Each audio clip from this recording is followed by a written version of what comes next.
Are you a professional woman who wants to create passive income streams and financial freedom through real estate investing? Join us here on Real Estate Investor Goddesses, hosted by Monick Halm. Listen to women who are rocking it in real estate investments as they share their stories of success, failures, and best advice in real estate investing.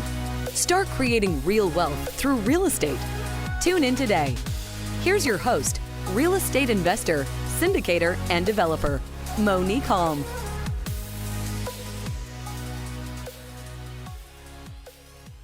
Welcome to the Real Estate Investor Goddesses podcast. I'm your host, Monick Halm. On this show, I interview amazing, badass real estate investing goddesses, women that are crushing it in the real estate investing space.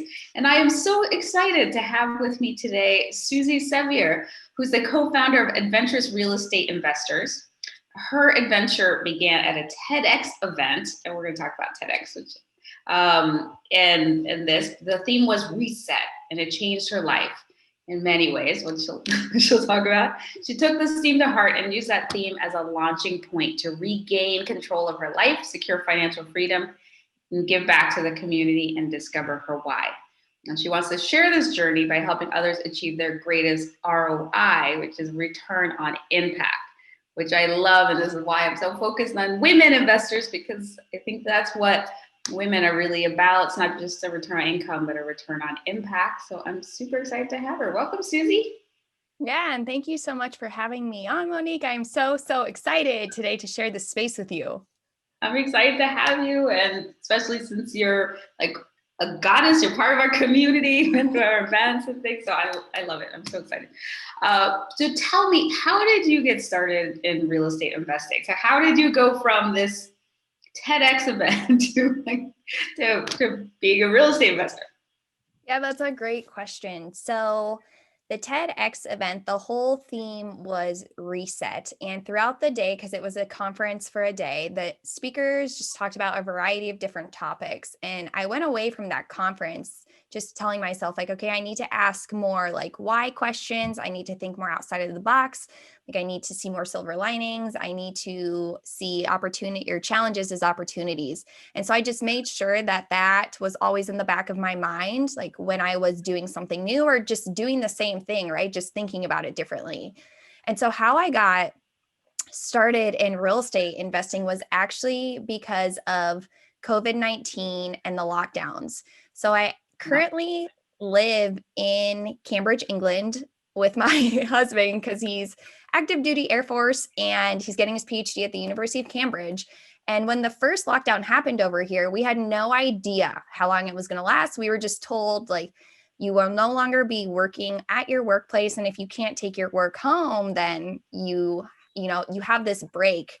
And him and I just looked at each other and we're like, okay, well, what are we going to do? Right? We can only leave our house once a day to exercise or go to the grocery store, and we don't have a TV. And so we decided that we were going to have a mini book club with each other. And one of those books was Multiple Streams of Income. And a few chapters in, Robert Allen talks about real estate investing. And my husband, Michael, he just looked at me. He's like, please skip all of the first chapters. Let's just go to the real estate chapter, please. We have to do this. And from there, we looked online and listened to podcasts and read books. And we found out that the real estate world had gone virtual. And so in the back of our mind still, the whole reset TED Talk or TEDx event, we were like, hey, this is one of the greatest opportunities that we have to try this now. And so we definitely need to get into the space. So that's really how it all started, like from the seed to now, the flower. Okay, there's so much more to that story than you tell. And then I should also add, you told me this before we started recording, that you met your husband at this TEDx event. So, and what year was that you went? That was 2018. I had to think, 2018. Okay, so much has happened in so little time. Okay, so you're reading this book and you're like, real estate, I want to do it. You're in England, and then you start investing in the US. So explain more what happened. Like, what was your first deal, and how did you do it? Absolutely. So immediately, like we knew that education was like the most important piece, right? So with like meetups and everything going virtually, conferences also did. And so that was actually like a huge contributor, which is where I found your conference, because it was one of the very first, or it was the first women's one I went to, which was phenomenal in itself. But through those conferences, we just learned so much. And we went to, I'm going to have to say 10. So like Wow. we picked, because we didn't know how long they would stay virtual. And we're like, okay, if we ever get the opportunity to do them in person, we want to know the ones that are actually worth going to in person. We don't want to like hope that like the few that we picked virtually just work out, you know, or the other ones will be good in person. So that's why we chose to go to so many. But like through them, we learned just like so many different bits. And I'll try to like bring out the best ones. But one of the ones that stood out was that like you need to almost have an identity shift if you're going to get into multifamily syndications.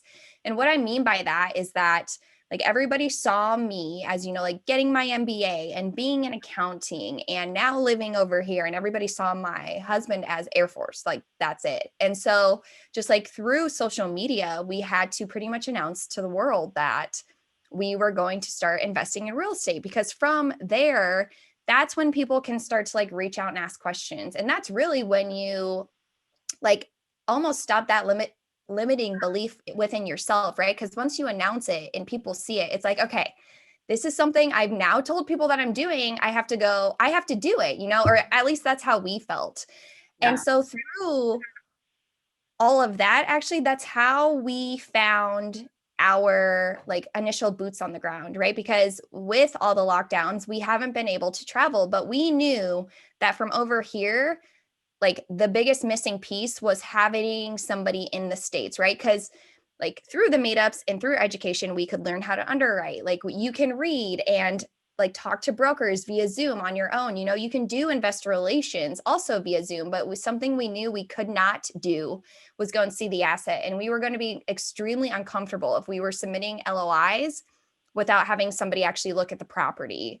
And so like that was one huge contributor. And then actually we found, I shouldn't say found, somebody introduced us to an individual who was investing in our area. And that area was chosen again because of the boots on the ground. And he ended up being our mentor. And him in itself, like he created so much self-confidence. Like it was just an organic mentor who just said like, okay, I see that you guys are showing up in the space often. Like I'd like to be able to help you with this journey. And we were like, oh, yay, you know, because like that's huge within itself, because you can give yourself permission to do things so many times, but like until you take like the first leap, you know, of even submitting that LOI, things are still really scary.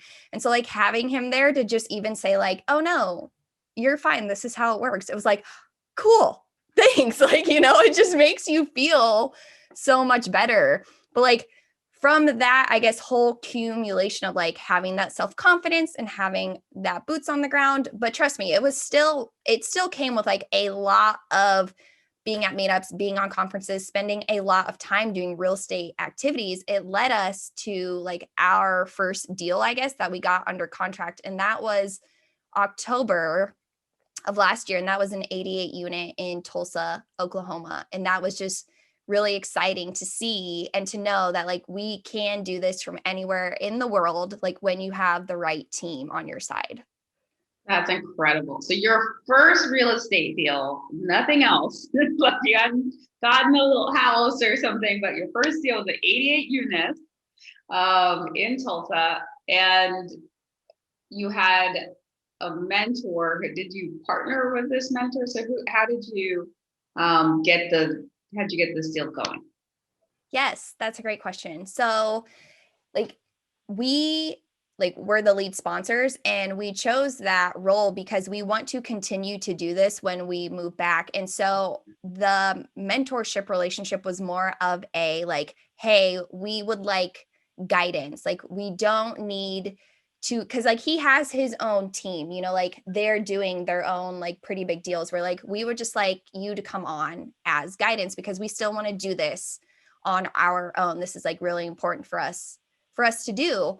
Mhm. And so like how that all went was we like made like a cover sheet, I would pretty much say. It felt like I was asking these brokers to date me, but it would be like, hey, like this is our team, you know, this is our property management company, this is the lender we've been talking to. Like we pretty much put it all on there to show that we were serious about doing this, right? Because there's so many first-time investors and only so many brokers. And so we wanted to just show like we are serious about doing this even from overseas, because that was a huge thing too, you know, like, oh, we're in Cambridge, England, and it was we got a lot of what's I'm like, yeah, you know.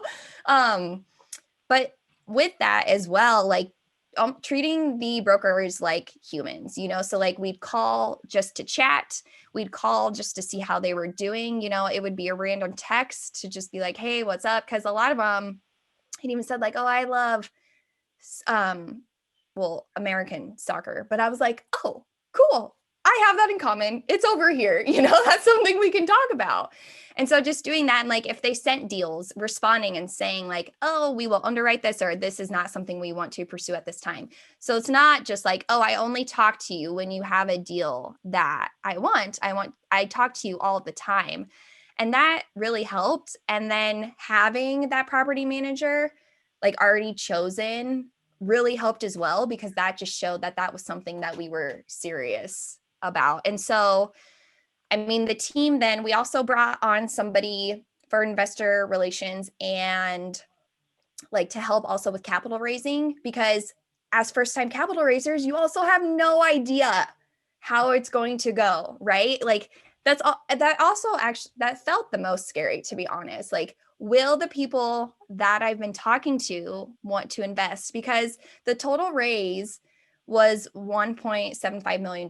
And I found out right away that it was not going to be my friends and family that were investing with me. So it was all brand new. It got to the point where I was doing 20 to 25 investor calls a week to try to make sure that I had that. So, I mean, a lot of time was spent trying to figure this out. But so we brought somebody else on for capital raising to make sure that like this was something that we could do. And I mean, yes, he definitely had additional duties, just to make that very clear. But and then we also had a KP just because of a key principal for the loan to make sure that it could all be covered. But that was how the team got brought together. And it was really just through seeing these people in the space over and over and over and like creating a relationship. So it definitely was not something where it was like, oh, we've met.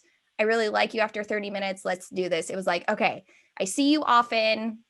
We chat often. Like, you make me feel comfortable. I've asked you why you've started investing in real estate. You know, I know your goals. I mean, not everybody shares all of their goals, but I know enough about you where I'm comfortable investing with you. So that also took patience, right? Because with being over here, there was like this timer in the back of my mind that I wish I could have gotten to turn off, because I didn't know how long the virtual world would last. And now that I know it's here to stay, I'm much more comfortable. But with that, there's like that sense of urgency. It's like, oh, well, I want to take advantage of Zoom and all of this while it's still out there. And so now that I do know it's here, though, it's a lot has calmed back there. That's so incredible. What a wonderful story. Just, and it's so many things that people think they can't accomplish, and you were able to accomplish. You started big. You put the team together from a different country, and but it was about relationships. They're building relationships, which can happen even from across the miles, across the distance, that you can find people, and just, it was like meeting them, cultivating those relationships, and then putting together your team so you can get the job done. That's amazing. And so in October, now it's, we're filming this in June. So it's been about 8 months, and, that's awesome. So what are you doing now? That's also a great question. So we're doing like the traditional asset management. So we closed at the end of February, and It was in February. Okay, so it hasn't been that long. yeah, and so that's been a whole new adventure in itself because I don't think that's something you can truly prepare for because every asset will be so different. But so going along that entire journey, we have weekly meetings. We have to, with our property management company, a lot of discussions are happening just because it is so new. But then also we are supposed to close on another 100 unit here in a week or two. So that's where's here? Oh, sorry. When I say here, I mean Tulsa. Okay. Sorry. I'm like in the zone. I feel like I live in Tulsa. I like news is Tulsa. Everyone I follow on LinkedIn is now somebody in the city of Tulsa. And so that's what I apologize. But yeah, so we have another 100 unit that we're closing in Tulsa in the next week or so. Amazing. Congratulations. Thank you. Had you been in Tulsa? Like, what made you choose that market? No, that's a great question. So we knew that we wanted to base our investment thesis on cash flow. So we wanted at least 50% of the return to come on cash flow. And we did not want to bank on appreciation. And we chose that specifically because just from us being over here, that was already a risk for some individuals. So we were trying to mitigate risk, because that term means something different to everyone, just in different ways. And so that was one of them. And so we knew we kind of wanted a Midwest city. And initially, so our boots on the ground actually lives in Oklahoma City. And so when he had said oh, I'm very interested in multifamily syndications, I'd like to chat with you more, we were like, cool. So we like Oklahoma City, but we love Tulsa, and that's really how we moved. There were other cities that we had looked into and thought about, but that was really what did it, was that once we found out he was there, we just kind of did a spider web and to figure out what worked best and if it would even work best, and Tulsa did. And we just really we have not been there, but from what we've looked up and what we've been able to find, we just liked the numbers, but we also liked the feel of Tulsa. Nice. That's amazing.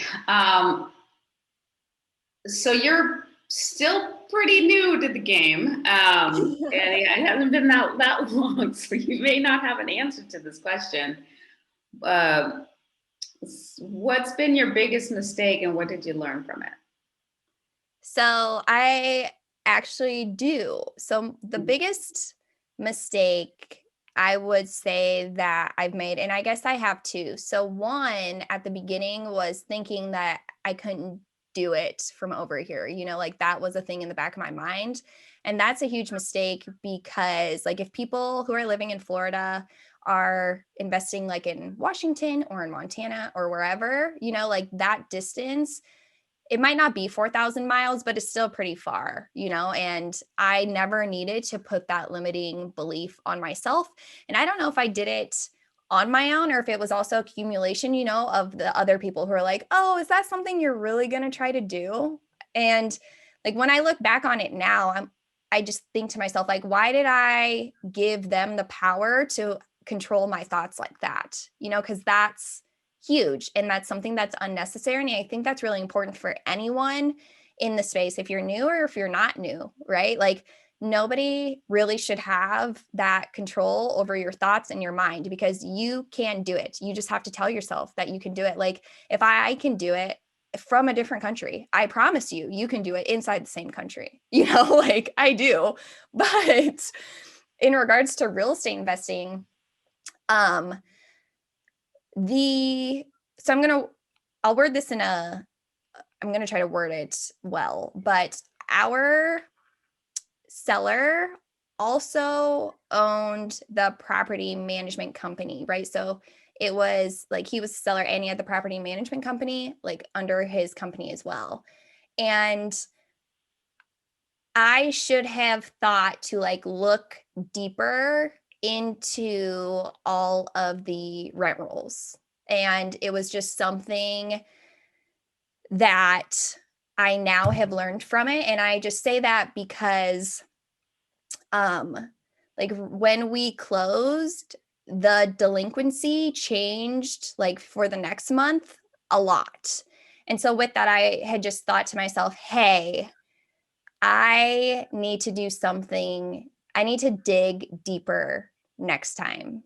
Because I mean, I can read so much about how to do due diligence. Like I can ask so many questions, but like until you do it over and over and over, you don't always know like how far you have to dig. And so just moving forward, I dig much deeper. and Yeah. and it's just something that I will be more aware of now. You know, I don't like the term slumlord. Like that's something I never, ever, ever want to be. And because of that, I hold everybody else at those really high standards. And I shouldn't, because we are all different humans. And so I think going into my first deal, I was like, oh no, if everyone's a landlord, we all want to be really great people to one another, you know, and that's not always true. So tell me a little bit more about that. I want to make sure I understand that point. So first, let me back up a bit, because that you're the property manager and it's the same property. So you still have, the seller is still the property manager on this property? No, so the seller like just had his own property management like company. He was managing his own property. Yeah.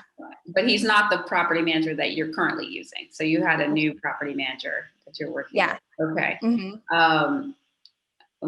Okay. So he was self-managing, but you got the property, the financials, and you didn't look as closely as maybe you should have. So that was one. Correct. Yeah. And then the other one, to explain again about, you know, just the standards and not being a slumlord. I want to make sure I understood that. Oh no, so I'm just saying that like for me moving forward, like when I am a seller, like I will not like just put people into a property to like fill occupancy, and I will not like leave the property, I don't want to say in shambles, but like I'm not going to stop managing the property because I know that I'm selling it in 3 months. Like that's just something I will not do. And I say that because when we had talked about the credits for like the open units, we were told to pound sand, and that in itself was really different to hear. But then the occupancy went to 100%. And then a week after we took over, those units had skips. And that to me just that doesn't feel right. That's not right. And like I didn't need the property to be at 100%. You know, I didn't need to like even need you to tell me to pound sand, because that was just weird to me. Especially with, you know, like my husband being in the military and being deployed once. I was like, I don't know if I've heard that term. What do they mean by pound sand? I think he was just pretty much telling us to like go away in a really non-professional like term, you know. I mean, yeah. And so I was like eat it, like get out of here. Yeah, like that's not happening. Okay. And so so that's just what I mean by like slumlord, like somebody who stops taking care of a property once it's about to be sold, somebody who like lies about like I mean, technically he didn't lie about the occupancy according to the rent roll, right? But like it's weird that the 3 units that were open were also the 3 units that had skips with it less than a week than when we took over, you know. Like those yes, I've made a story, but like those coincidences are just too close for me to think something differently. It's not uncommon for people to stuff a property with tenants to get a deal done, because they need a certain amount of stability, right, to ensure it. But so that, I guess that, yeah, to round it out, like that was like a mistake. And so what I learned from it was that like there are good and bad people no matter what industry that you're in. And so like just asking more questions and like digging deeper is not something that should ever looked down upon, because you're doing it just for like the safety of yourself and your investors and everybody else who's involved, because like everybody is really important who is part of the deal. It's not just one individual. All of us all have the same amount of importance. Really good. So what are you most proud of? closing on an 88 unit before I've even owned my own personal residence. And that's something to be proud of. yeah, it's just cool because I thought that like millionaires, the top 1% owned apartment complexes, and that I was never going to be one of those people. And then just like through, like the, I guess, determination and telling myself affirmations every single day that I was going to own an apartment unit, it happened. And I just think it's cool that like I didn't have to go through like the traditional steps like to do that, right? Like I didn't need my own house. I didn't need to then like house hack, and everybody's journey is different, and that's totally okay. But I'm just proud that I could do that because it felt good inside for me. Yeah, that's incredible. No, I share, when I'm teaching, that a lot of people think that they have to do real estate like the Monopoly game. Like first you have to get a little greenhouse and another little greenhouse and another little greenhouse, and then you have enough. Then you can get a red hotel, and it's possible. And you're such a beautiful example of that. That you can start with the red, right? You can start the hotel, right? You can start with the big property. You don't have to start small, and it's not necessarily harder to do that. It's just different, and it's about being really just focused and getting it done. So I love that example. You should be very proud. So what do you attribute your success?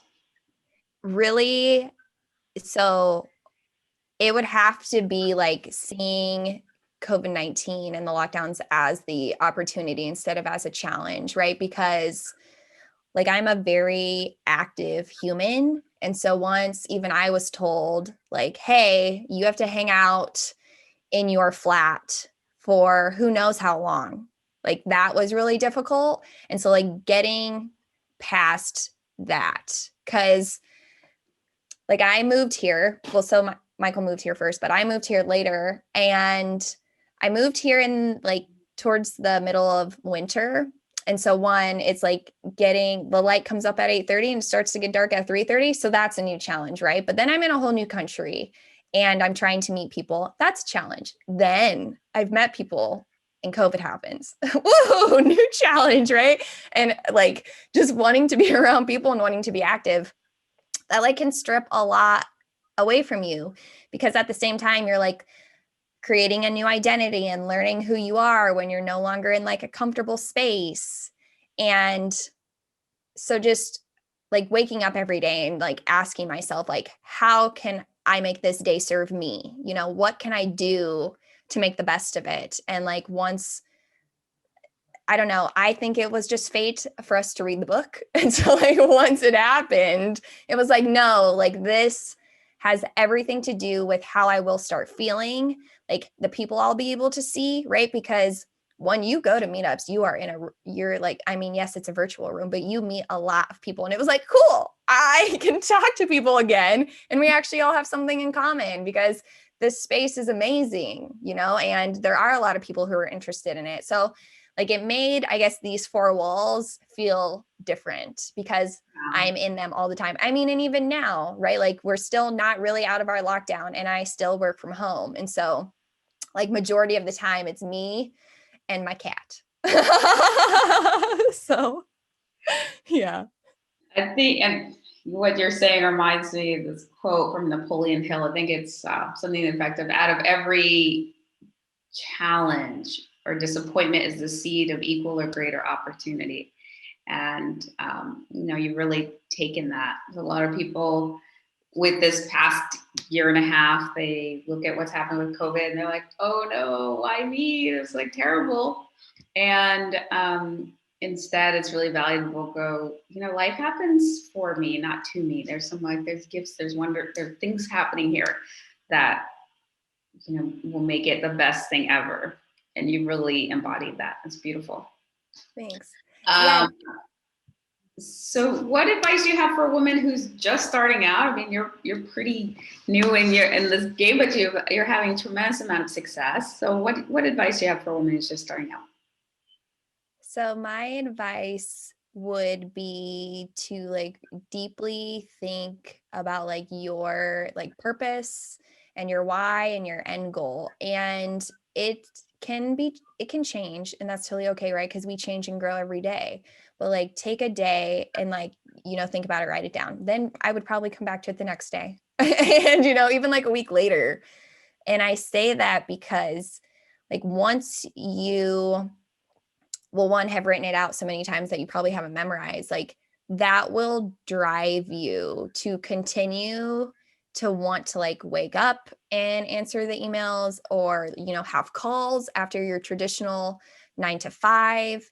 It'll just like push you through the days where you aren't feeling so great. And I mean, even if you aren't feeling so great, trust me, you have rest days. I never am saying don't have them, but they push you to do more than you're used to doing. Like once your like passion, I think, becomes something larger than just like yourself, like in the moment, it drives you. And that's really like what drove me. And I had to think about it. I had to think about my whys. I had to think about my passion. I had to think about who I wanted to be, like because what you envisioned your life to be totally gets like jumbled up, turned upside down once you find out about like real estate investing and the time freedom and like how many people you can impact. And it's a really beautiful mess, but this mess, creates new thoughts. And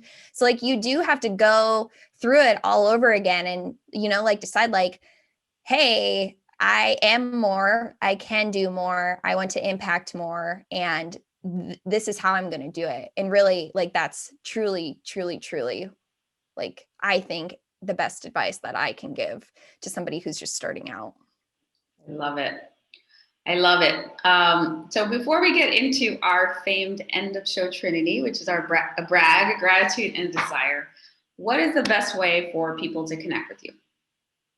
Yeah, thank you so much for asking. So I have found out that like just being like a one-stop shop is easy, I guess. So if you go to adventurousrei.com/info, you then can see like the different ways to connect with me. So if you're more comfortable with LinkedIn, you can connect with me there. If you're more comfortable reaching out through the website, connect with me there, Facebook, whatever your preferred medium is, you can find it there. I just like to give options because everybody, likes different flavors of ice cream. So it just makes sense. Okay, adventurous.rei.com/info to get to find out. All right.